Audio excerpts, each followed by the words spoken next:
Bu hikayeyi, bana ya da başka birine anlatacak işi olmayan birinden aldım. Anlatıcıya eski bir vintage döneminin baştan çıkarıcı etkisini yakıştırabilirim ve kendi şüpheci, inanmaz doğama rağmen, hikayenin tuhaf dengesi beni sardı. Neşeli ev sahibim bana çok şey anlattı. Şüpheye yatkın olan o aptal gururum, eski zamanların tanıklığını üstlendi ve böylece küflü el yazmaları ile İngiliz koloni ofisinin kuru resmi kayıtları ortaya çıktı. Bu belgeler, olağanüstü anlatının birçok belirgin özelliğini destekliyordu. Hikayenin doğru olduğunu söylemiyorum. Olaylara bizzat tanık olmadım. Ama ana karakterlerin isimleri, samimiyeti fazlasıyla kanıtlıyor. Ve bu, kendi inancımdan çok daha güçlü bir iz bırakıyor. Bunun doğru olabileceğine inanıyorum. Uzun zaman önce ölmüş bir adamın sararmış, küflü günlük sayfaları ve koloni ofisinin kayıtları, neşeli ev sahibimin anlattıklarıyla mükemmel bir uyum içindeydi. Bu yüzden hikayeyi, çeşitli kaynaklardan özenle derlediğim şekliyle size sunuyorum. Eğer inandırıcı bulmuyorsanız, en azından benimle şu konuda hemfikir olursunuz. Bu hikaye benzersiz, dikkat çekici ve son derece ilginç. Koloni ofisinin kayıtlarından ve ölü adamın günlüğünden şunu öğrendik. John Clayton adını vereceğimiz genç bir İngiliz soylusu. Lord Greystoke, Britanya batı kıyısı Afrika kolonisindeki koşulları soruşturmakla görevlendirilmişti. Başka bir Avrupa gücünün, yerli ordusu topladığı ve bu insanları yalnızca zorla kauçuk ve fil dişi toplamak için kullandığı biliniyordu. Yerliler ise şikayet ediyordu. Genç erkeklerin çoğu, parlak vaatlerle alınıp gitmişti. Ama ailelerine dönenler son derece azdı. Ya da hiç yoktu. Afrika'daki İngilizler daha da ileri gidiyordu. Bu zavallı insanlar, askerlik süreleri dolduğunda dahi neredeyse köle gibi tutuluyordu. Beyaz subaylar tarafından kasıtlı bir cehalet dayatılıyor, daha yıllarca hizmet etmen gerekiyor, denilip duruyordu. İşte bu nedenle sömürge ofisi, John Clayton'ı Britanya Batı Afrika'ya yeni bir görevle atadı. Ancak gizli talimatları farklıydı. Bir Avrupa gücünün subayının, siyah İngiliz tebaasına haksız muamelesini kapsamlı biçimde soruşturacaktı. Ama neden gönderildiği bu hikayede pek önemli değil. Çünkü o, hiçbir zaman soruşturma yapamadı. Hatta varış noktasına bile ulaşamadı. Clayton, İngilizlerin bin zaferli tarihine yakışan en asil tipti. Güçlü, erken olgunlaşmış bir adam, zihinsel, ahlaki ve fiziksel olarak tam anlamıyla çelikleşmişti. Boyu ortalamanın üzerindeydi. Gri gözleri vardı. Yüz hatları düzenli ve güçlüydü, yıllarca süren askeri eğitimin yonttuğu sağlam bir yapı. Siyasi hırs onu ordudan sömürge ofisine taşımıştı ve böylece henüz genç yaşta, hassas ve önemli bir göreve emanet edilmiş buluyoruz onu. Kraliçenin hizmetinde gerçek bir görev. Bu atamayı aldığında hem sevinç hem de dehşet duydu. Terfi, özenle gösterilmiş bir ödüldü, zeki hizmetinin karşılığı ve daha büyük sorumluluklara açılan bir kapı. Ama diğer yandan, sevgili Lady Alice Rutherford ile henüz 3 aylık bir evliliği vardı. Ve bu güzel genç kadını tropikal Afrika'nın tehlikelerine ve yalnızlığına sürüklemek, onu derinden dehşete düşürüyordu. Onun için görevi reddederdi. Ama Alice buna izin vermedi. Israr etti, kabul etmesini, üstelik kendisini de yanında götürmesini istedi. Anneler, kardeşler, kız kardeşler, teyzeler ve kuzenler, konu hakkında çeşitli görüşleri oldu. Ama tarihe neyi ayrı ayrı söylediklerine dair sessiz kaldılar. Yalnızca şunu biliyoruz, 1888'in parlak bir Mayıs sabahında, John, Lord Greystoke ve Lady Alice, Dover'dan Afrika'ya doğru yelken açtı. Bir ay sonra Freetown'a vardılar. Fuvalda adlı küçük bir yelkenliği kiraladılar, bu gemi onları nihai varış noktalarına götürecekti. Ve işte burada, John, Lord Greystoke ile eşi Lady Alice, insanların bilgisinden ve gözünden silindi. 2 ay sonra, Freetown limanından demir aldıklarının ardından, yarım düzine İngiliz savaş gemisi Güney Atlantik'te onları arıyordu. Çok geçmeden Saint Helena kıyılarında bir enkaz bulundu. Bu, dünyayı Fuvolda'nın herkesiyle birlikte battığına ikna etti ve arama neredeyse hiç başlamamışken sona erdi. Ama umut, özlem dolu kalplerde uzun yıllar boyunca yaşamaya devam etti. Fuvalda yaklaşık 100 tonluk bir bar kentindi. Güney Atlantik'teki kıyı ticaretinde sıkça görülen bu tür gemilerin mürettebatı, denizin bağrından gelmiş yaratıklardan oluşurdu. Asılmamış katiller, her ırktan, her ulustan. Fuvalda da bu kuralın istisnası değildi. Subayları esmer zorbalardı, mürettebat tarafından nefret ediliyor ve nefret ediliyordu. Kaptan yetkin bir denizci olmasına karşın adamlarına kaba davranıyordu. Onlarla ilişkilerinde iki temel argüman kullanıyordu, bir emniyet iğnesi ve bir revolver. Başka hiçbir şey anlamıyorlardı zaten. Freetown'dan ikinci günden itibaren, John Clayton ve genç eşi Fuvolda'nın güvertesinde öyle sahnelere tanık oldular ki, bunlar yalnızca ucuz deniz hikayelerinin kapaklarında resmedilirdi. İkinci günün sabahı, iki denizci güverteyi yıkıyordu. Birinci zabit görevini tamamlamış, kaptan ise John Clayton ve Lady Alice ile sohbet ediyordu. Adamlar, arkasını dönmüş küçük gruba doğru yaklaşıyordu. Giderek yaklaştılar, ta ki biri kaptanın hemen arkasında durana dek. Bir an sonra geçip gidecekti. Ve bu tuhaf hikaye hiçbir zaman kayıt altına alınmayacaktı. Ama tam o anda subay, Lord ve Lady Greystoke'dan ayrılmak için döndü. Dönüş sırasında denizciye çarptı, adam güvertede baş boyunca kaydı, su kovası devrildi, içindekiler sırılsıklam döküldü. Bir anlığına sahne neredeyse gülünçtü. Sadece bir anlığına. Korkunç yeminlerle kaptan ayağa kalktı, yüzü utanç ve öfkeyle kızarmıştı. Bir darbede denizciyi güverteye serdi. Adam küçük ve oldukça yaşlıydı. Bu da eylemin acımasızlığını daha da keskin kılıyordu. Yanındaki diğer denizci ise ne yaşlı ne de küçüktü. Devasa, ayı gibi bir adamdı. Sert siyah bıyıkları, kocaman öküz boynu ve heybetli omuzlarıyla dikkat çekiyordu. Eşinin yere indiğini görünce çömeldi ve alçak bir hırlamayla kaptanın üzerine atladı. Kaptan onu tek güçlü bir darbeyle dizlerinin üstüne çökertti. Subayın yüzü kızıldan beyaza döndü. Çünkü bu isyandı ve acımasız kariyerinde daha önce de isyanla karşılaşmıştı. Ayağa kalktı, cebinden tabancasını çıkardı ve büyük adamı neredeyse sıfır mesafeden nişan aldı. Ama John Clayton ondan az geri kalmıyordu. Silahın güneşte parladığını gördüğü an kaptanın koluna vurdu. Mermi, denizcinin kalbine değil bacağına saplandı. Clayton ile kaptan arasında sert sözler geçti. Clayton, mürettebata gösterilen vahşetten tiksindiğini açıkça belirtti ve Lady Greystoke ile birlikte yolcu olarak bulundukları sürece böyle şeylere daha fazla göz yummayacağını söyledi. Kaptan öfkeli bir yanıt verecekti. Ama sonra durdu. Döndü ve somurtarak arka tarafa yürüdü. Kraliçenin uzun koluna sahip İngiltere'nin bir yetkilisini kızdırmak istemiyordu. İki denizci kendini toparlıyordu. Yaşlı adam yaralı yoldaşının ayağa kalkmasına yardım ediyordu. Büyük adam, arkadaşları arasında Kara Michael olarak biliniyordu. Bacağını dikkatlice denedi. Ağırlığını taşıyabildiğini görünce döndü ve Clayton'a sert bir teşekkür sözü söyledi.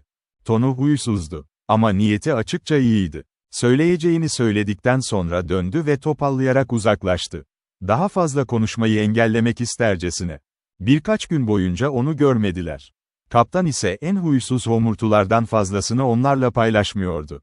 Yemeklerini kendi kameralarında yiyorlardı. Ama kaptan, onun masasında aynı anda bulunmamalarına özen gösteriyordu.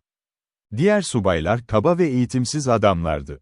Clayton'lar ise cilalı İngiliz soylusu ve hanımefendiyle ilişki kurmaktan uzak duruyorlardı. Bu durum Clayton'ların arzularıyla tam örtüşüyordu. Ama aynı zamanda, onları gemideki gündelik olaylardan koparıyordu. Ve bu olaylar, çok kısa süre içinde kanlı bir trajedi haline gelecekti.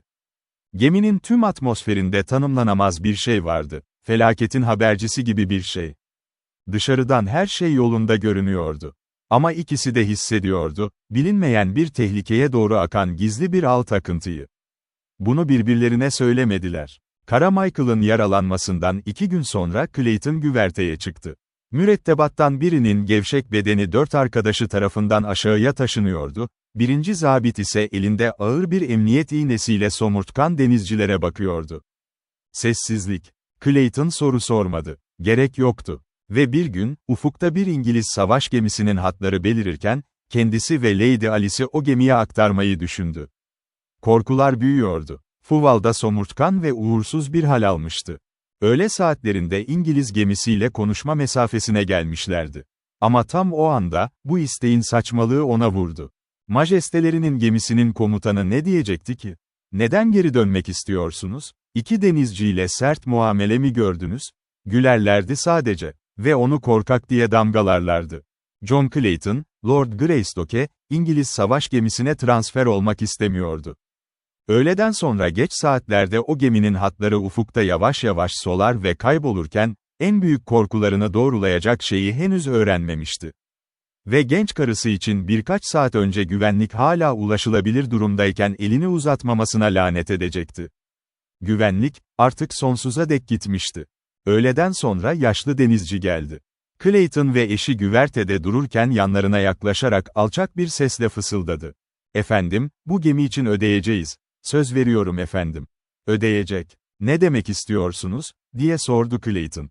"Hiç fark etmediniz mi? O şeytan mürettebatı tutuşturup durmuyor mu?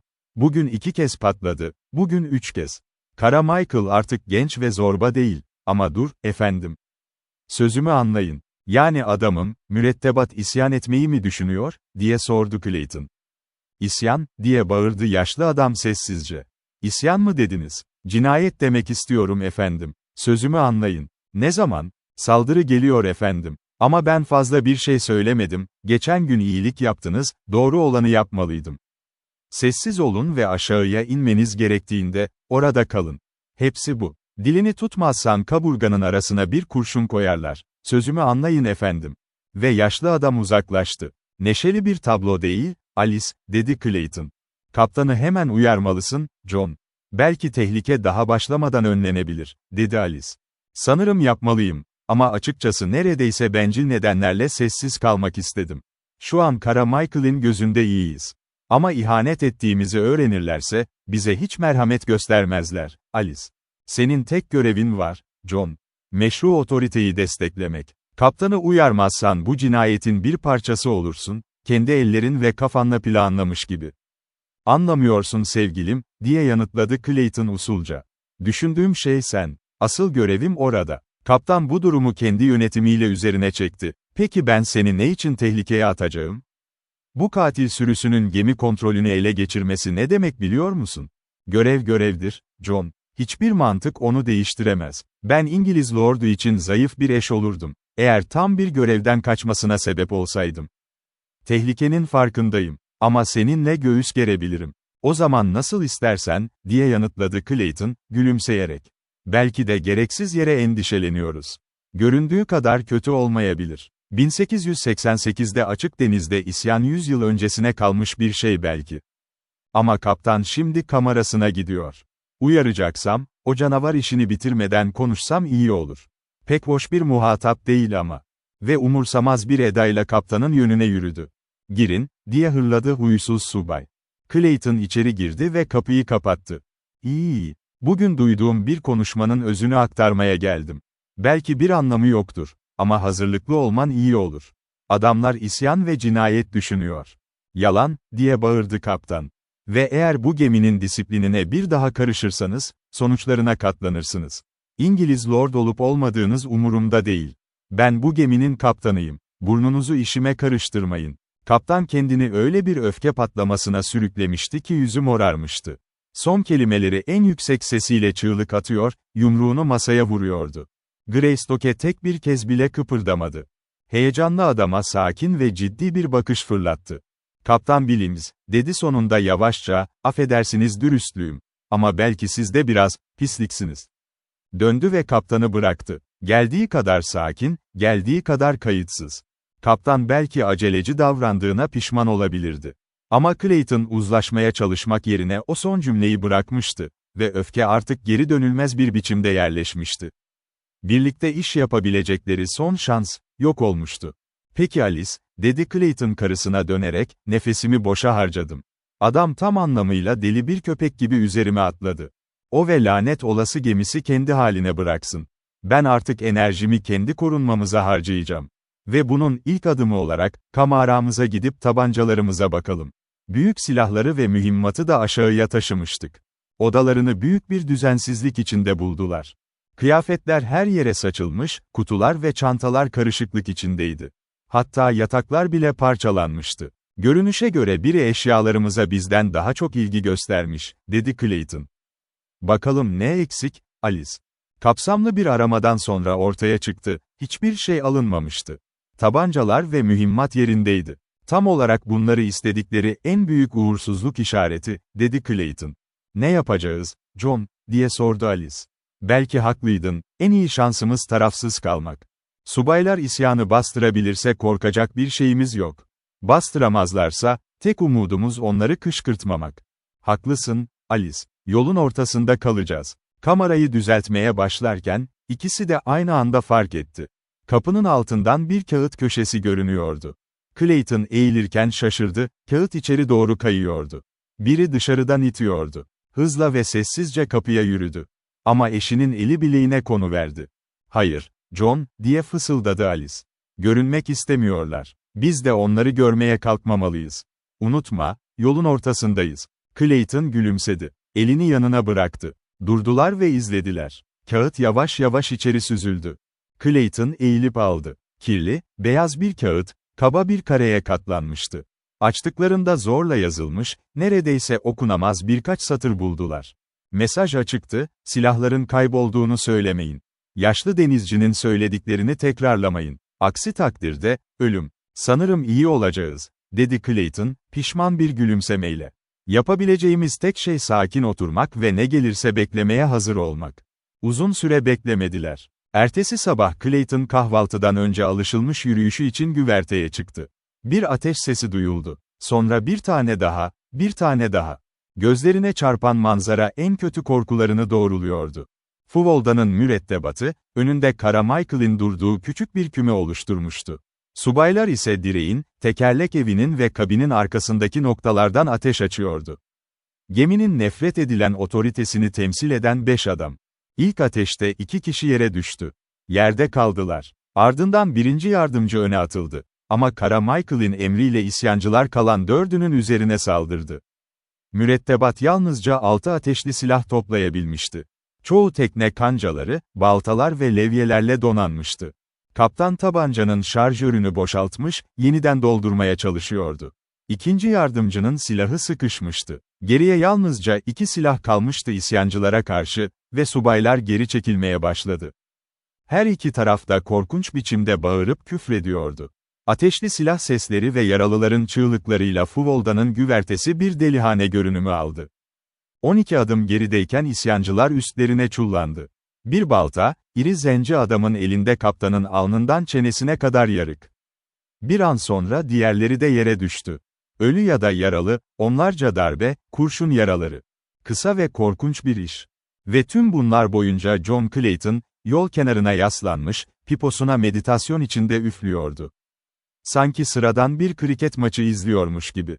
Son subay devrildiğinde Clayton eşine dönmenin zamanı geldiğini düşündü. Mürettebatın onu aşağıda yalnız bulmaması gerekiyordu. Dışarıdan sakin ve kayıtsızken, içinden endişe fırtınası kopuyordu. Bu cahil, yarı vahşi ellere karısının düşmesi. Merdivenden inerken şaşırdı. Alice tam yanı başında duruyordu. "Ne zamandan beri buradasın, Alice?" "Başından beri," diye yanıtladı. "Ne korkunç, John, ah, ne berbat. Böyle insanlardan ne umabiliriz ki?" "Umarım kahvaltı," diye cesurca gülümsedi, korkularını yatıştırmaya çalışarak. "En azından soracağım. Gel Alice. Yalnızca nazik muamele beklediğimizi düşünmelerine izin vermemeliyiz." Bu sırada mürettebat ölü ve yaralı subayları etrafına toplamıştı. Yaşayan ya da ölü, hepsini gemi kenarından fırlattılar. Aynı derecede kalpsizlikle silahları da ortadan kaldırdılar. Kısa süre sonra mürettebattan biri yaklaşan Clayton'ları gördü. "İşte balıklar için 2 tane daha," diye bağırdı ve elinde yükseltilmiş baltayla üzerlerine koştu. Ama Carmichael daha hızlıydı. Adam, henüz yarım düzine adım atmadan sırtına aldığı kurşunla yere düştü. Carmichael yüksek sesle bağırdı ve diğerlerinin dikkatini çekerek Lord ve Lady Greystoke'a işaret etti. "Bunlar benim arkadaşlarım. Yalnız bırakılacaklar. Anladınız mı?" Sessizlik. "Artık bu geminin kaptanıyım ve söylediğim gibi olur," diye ekledi Clayton'a dönerek. "Kendinize uzak durun. Kimse size zarar vermez." Clayton'lar Carmichael'ın talimatlarına o kadar iyi uydular ki mürettebatı neredeyse hiç görmediler. Adamların planlarından habersiz kaldılar. Zaman zaman kavga ve çatışma sesleri duyuluyordu. 2 kez ateşli silah sesi geldi durgun havadan. Ama Carmichael bu acımasız grup için uygun bir liderdi ve onları kendi yönetimine bağlı tutmayı başarıyordu. Subayların öldürülmesinden 5. gün, karadan gözcü tarafından bir şeyler görüldü.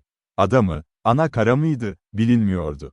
Ama Clayton'a açıklandı, burasının yaşanabilir bir yeri olduğu anlaşılıyordu. Ve o ile Lady Greystoke, eşyalarıyla birlikte karaya çıkarılacaktı. "Birkaç ay orada iyi geçinirsiniz," diye açıkladı Kara Michael. "O zamana kadar uygun bir kıyıya varmış olacağız. Ardından sizi nerede bıraktığımı İngiliz hükümetine bildiririm, gelip sizi alırlar. Kimseye çok fazla soru sordurtmadan sizi medeniyete sokmak zor olurdu. Burada kimsenin pek de güçlü soruları yanıtlayacak ikna edici cevaplarımız yok." Clayton, bilmedikleri bir kıyıya, vahşi yaratıklara ve belki daha da vahşi insanlara terk edilmenin insanlık dışı olduğunu söyledi. Ama sözleri işe yaramadı, yalnızca Kara Michael'ı kızdırdı. Öğleden sonra saat 3'te ormanlık bir kıyıya döndüler. Kapalı bir liman ağzına benzeyen bir yer.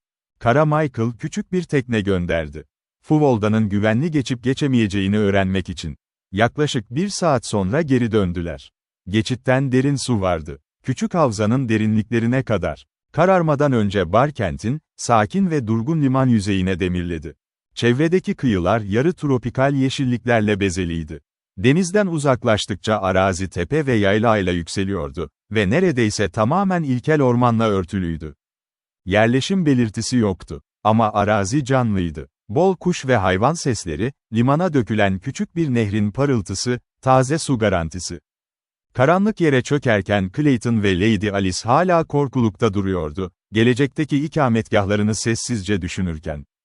Karanlık ormanın derinliklerinden vahşi çağrılar geliyordu. Bir aslanın derin kükremesi ve zaman zaman bir panterin tiz çığlığı. Kadın korkuyla adama daha da yaklaştı. Onları bekleyen dehşetleri düşünürken, o vahşi ve yalnız kıyıda. Akşam ilerleyen saatlerde Kara Michael yanlarına geldi. Yarın çıkarma hazırlıkları yapılacaktı. Onu daha misafirperver bir kıyıya götürmesi için yalvardılar, tehdit ettiler, ödül vaat ettiler. Hiçbiri işe yaramadı. "Gemide ikinizi de güvende ölü görmek istemeyen tek adam benim," dedi Kara Michael. "Ve bilirim, boyunlarımız için en mantıklısı o olurdu. Ama Kara Michael bir iyiliği unutmaz. Bir keresinde hayatımı kurtardın, ben de seninkini bağışlayacağım. Elimden geleni yapacağım. Adamlar daha fazlasına dayanamaz. Eğer sizi hızlıca indirmezsem, bu kadar iyilik bile değişebilir. Tüm eşyalarını seninle birlikte karaya indireceğim. Çadır için malzeme ve eski yelkenler, meyve ve av bulana kadar yetecek yiyecek. Silahlarınla kendinizi koruyabilirsiniz. Yardım geldiğinde sizi bulacaklar." Ayrılıp gitti. İkisi sessizce aşağıya indi. Her biri kasvetli düşüncelerle sarılmış. Clayton, Kara Michael'ın gerçekten İngiliz hükümetini haberdar etme niyeti taşıdığına inanmıyordu. Ayrıca şüphe duyuyordu. İhaneti daha şimdiden kurulmuş olabilirdi. Eşyalar kıyıya indirileceğine göre denizciler de birlikte gelecekti. Kara Michael'ın gözünün önünde değil, göz önünden çekildikten sonra. Ama bu tehlikeden kaçsalar bile, daha büyük tehlikeler bekliyordu. Yalnız başına, bu kıyıda, yıllarca. O, güçlü ve atletik bir adamdı. Hayatta kalabilirdi belki. Peki ya Alice? Ve yakında başlayacak olan o küçük hayat. Adam ürperdi. Korkunç yerçekimini, çaresizliğini ve durumların umutsuzluğunu düşünürken. Merhametli bir takdir, onu bekleyen gerçeği öngörmesini engelliyordu. O kasvetli ormanın kasvetli derinliklerinde saklanan gerçeği. Ertesi sabah erken saatlerde sandıklar ve kutular güverteye kaldırıldı. Kıyıya ulaşmak için teknelere indirildi. Miktarı ve çeşitliliği şaşırtıcıydı. 5 ila 8 yıl, yeni bir evde geçirilecek yıllar. Getirdikleri pek çok zorunluluğa ek olarak lüksler de vardı. Kara Michael kararlıydı. Clayton'lara ait hiçbir şey gemide kalmayacaktı. Bunu şefkatten mi, yoksa kendi çıkarlarını koruma güdüsüyle mi yaptığı bilinmezdi. Kayıp bir İngiliz'in eşyalarını şüpheli bir gemide taşımak, dünyanın herhangi bir medeni limanında açıklanması güç olurdu. Ve niyetini yerine getirirken ısrar etti, denizcilerin el koyduğu 2 tabancayı da geri verdirdi Clayton'a. Küçük teknelere tuzlu et ve bisküvi yüklendi. Patates, fasulye, kibrit, pişirme kapları, bir sandık alet malzemesi ve vaat edilen eski yelkenler. Kara Michael, Clayton'ın şüphelendiği üzere sanki bir şeylerden korkuyormuş gibi, onlara kıyıya kadar bizzat eşlik etti. En son ayrılan oydu. Küçük tekneler itildi. Fuvolda'ya doğru yüzmeye başladılar. Tekneler körfezin pürüzsüz sularında yavaşça uzaklaşırken Clayton ve eşi sessizce bakıyordu. Her ikisinin de göğsünde yaklaşan felaket ve tam bir umutsuzluk hissi. Ve arkalarında, alçak bir sırtın kenarında, başka gözler izliyordu. Yakından, dik, kötü niyetli, kaşların altında parlayan gözler. Fuvalda, limanın dar girişinden süzülüp geçti. Bir çıkıntının arkasına büründüğünde, Lady Alice Clayton'ın boynunu kollarıyla sardı ve kontrolsüz hıçkırıklara boğuldu. İsyanın tehlikeleriyle cesurca yüzleşmişti. Korkunç geleceğe kahramanca bir dayanıklılıkla bakmıştı. Ama şimdi, mutlak yalnızlığın dehşeti üzerlerine çökmüştü. Aşırı gergin sinirler çöktü. Ve tepki, geldi. Gözyaşlarını tutmaya çalışmadı. Doğanın istediğini yapması daha iyiydi. Bu uzun zamandır birikmiş duyguları hafifletmesi gerekiyordu. Ve birkaç dakika sonra, kız, çocuktan biraz fazlası, yeniden kendine hakim olabildi. "Ah, John," diye ağladı sonunda, "bunun dehşetini. Ne yapacağız? Ne yapabiliriz? Yapılacak tek bir şey var, Alice," dedi Clayton usulca, sanki evdeki rahat oturma odasında konuşuyorlardı. İş, kurtuluşumuzdur. Kendimize düşünmeye zaman tanımamalıyız. Çünkü o yolda delilik yatıyor. Çalışmalı ve beklemeliyiz. Emin olun ki rahatlama gelecek. Hızla gelecek. Fuvolda'nın kaybolduğu öğrenildiğinde. "Ama John, sadece sen ve ben olsaydık," diye hıçkırdı, "dayanabilirdik, biliyorum. Ama, evet, sevgilim," diye nazikçe yanıtladı. "Ben de bunu düşünüyorum. Ama ne olursa olsun, cesurca ve en yüksek güvenle karşılamalıyız. Yüz binlerce yıl önce, loş ve uzak atalarımız aynı ormanlarla karşılaştı. Bugün burada olmamız, onların zaferinin kanıtı. Yaptıklarını biz yapmasak mı? Hem daha da iyisini yapabiliriz. Çünkü biz silahsız değiliz. Çağların bilgisiyle donanmışız. Taş aletleriyle başardıklarını, biz de başarabiliriz, Alice. Ah John, keşke erkekler gibi felsefeyi düşünebilseydim. Ama ben yalnızca bir kadınım. Aklımla değil, kalbimle görüyorum.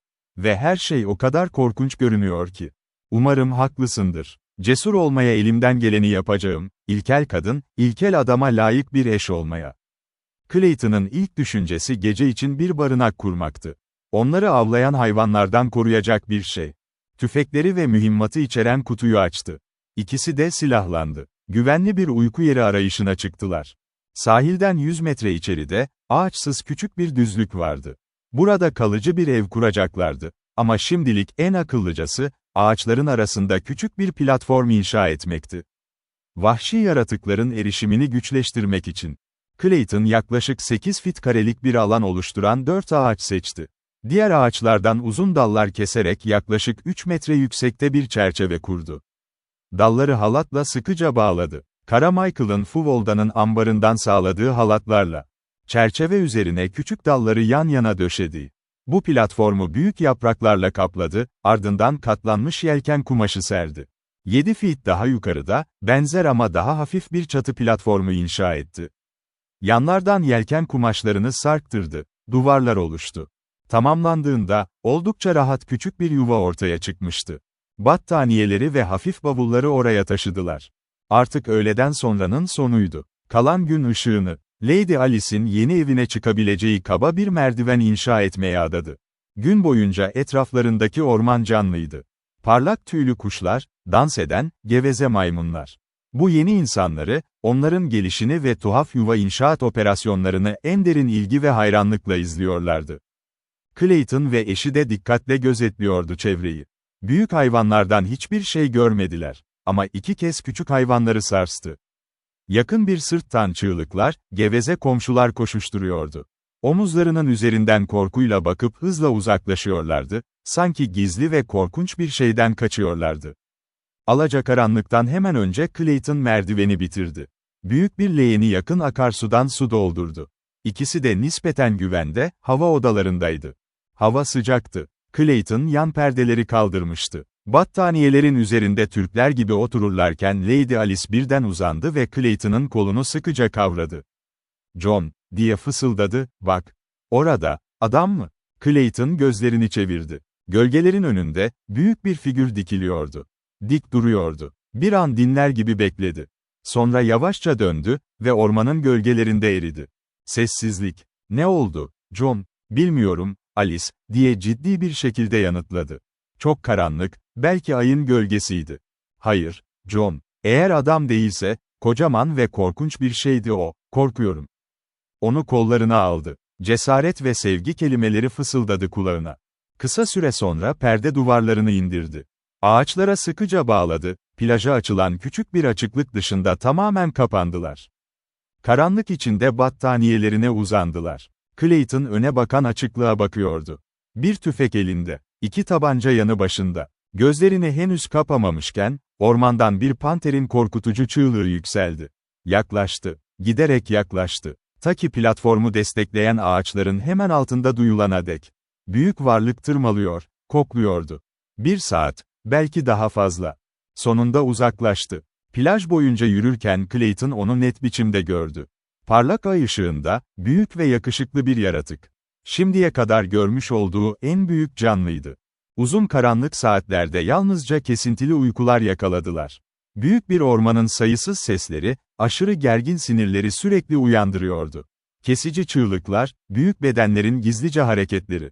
100 kez irkildi ikisi de. 100 kez uyandılar.